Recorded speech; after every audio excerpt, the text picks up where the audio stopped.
Terpujilah nama Tuhan, kita boleh ada di hari Sabtu ini dalam segala keadaan yang baik, yang kita percaya bahwa ini semua karena kasih Tuhan.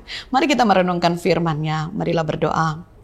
Terima kasih ya Tuhan Yesus untuk waktu dan kesempatan yang Kau beri bagi kami. Kami ada dalam perenungan firman-Mu di pagi hari ini. Dan biarlah kehendak-Mu yang jadi dan bukan kehendak kami. Tolonglah kami semua ya Tuhan. Dan kiranya kami boleh ada dalam kasih-Mu senantiasa. Terpuji Engkau Tuhan. Dalam nama Yesus kami berdoa. Amin. Saudara-saudaraku, mari kita baca Alkitab yang terdapat di dalam Matius pasal yang ke-26 ayat yang ke-13. Dikatakan begini. Sesungguhnya aku berkata kepadamu, di mana saja Injil ini diberitakan di seluruh dunia, apa yang dilakukannya ini akan diceritakan juga untuk mengingat Dia. Saudara-saudaraku yang terkasih di dalam Tuhan, alangkah bersukacitanya kita ketika perbuatan yang kita lakukan akan diketahui oleh orang lain. Dan ketika pun orang mengingat tentang apa yang kita lakukan, maka nama kita pun akan disebutkan. Demikian halnya yang terjadi di dalam kehidupan di mana Yesus ada. Ketika ayat yang ke-13 ini, Yesus mau katakan bahwa nama perempuan ini akan diingat di segala tempat, di segala waktu ketika Injil diberitakan. Saudara-saudaraku yang terkasih di dalam Tuhan, apa yang dilakukan oleh perempuan ini? Memang sepintas kita hanya menyaksikan bahwa dia hanya melakukan pencurahan minyak yang mahal, yang mungkin pada saat ini kita tidak memikirkan lebih jauh. Tetapi apa yang dilakukan perempuan ini, di balik apa yang dia lakukan itu, saudara-saudara, memuat hal-hal yang indah. Dia memiliki hati yang penuh dengan kemurahan. Dia tidak kusta hati, saudara-saudara. Karena apa, saudara-saudara? Dia tidak perhitungan dengan Tuhan. Dia memberikan segala sesuatunya untuk Tuhan. Dan minyak narwastu itu adalah minyak yang mahal. Dan kedua, saudara-saudara, kita belajar lewat apa yang dilakukan oleh perempuan ini. Dia melihat bahwa Tuhan sebagai tolok ukurnya. Dia mau memberikan segala sesuatu yang terbaik untuk Tuhan. Dan ketika dia melakukan itu berarti bahwa dia menyerahkan dirinya hanya kepada Tuhan. Ketika dia mencurahkan minyak narwastu di atas kepala Yesus, maka itu berarti bahwa dia menjadikan Yesus Kristus sebagai Raja.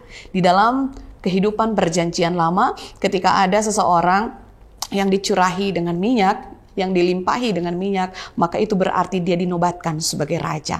Nah, demikian juga yang dilakukan oleh perempuan ini. Ketika dia melakukan itu berarti bahwa dia berserah penuh kepada Tuhan Yesus. Dia mau menjadikan kehendak Tuhan terjadi dalam kehidupannya. Sekalipun memang saudara-saudara, apa yang diajarkan di dalam Injil ini, saudara-saudara, ketika Yesus ada dalam berita penginjilan, tidak semuanya mampu untuk melakukannya. Sama seperti pengajaran Yesus untuk yang pertama ketika diajarkan untuk mengasihi, mengampuni musuh. Tidak semua orang bisa melakukannya, tetapi ternyata ajaran itu yang diberikan.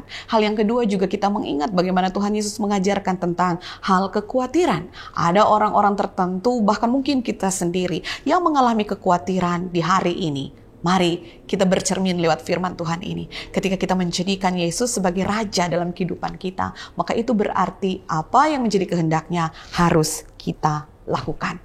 Hiduplah baik, saudara-saudara, dan biarlah kehidupan yang penuh dengan kebaikan akan kita alami. Terpujilah nama Tuhan, marilah berdoa. Terima kasih Bapa atas kasih dan kemurahan-Mu. Kami boleh merenungkan firman-Mu dengan segala baik.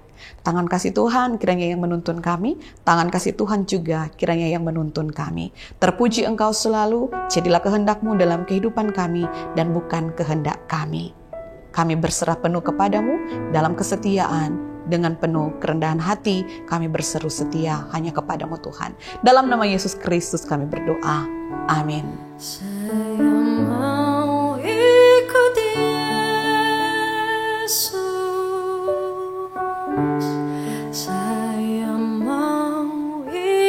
Yesus sampai selama-lamanya.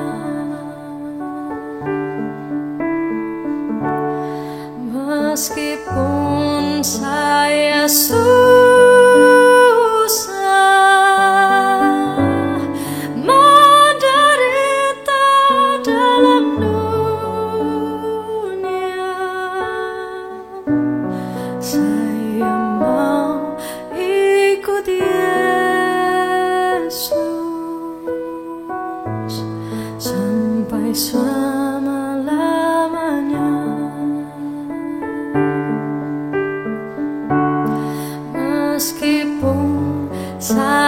Yesus.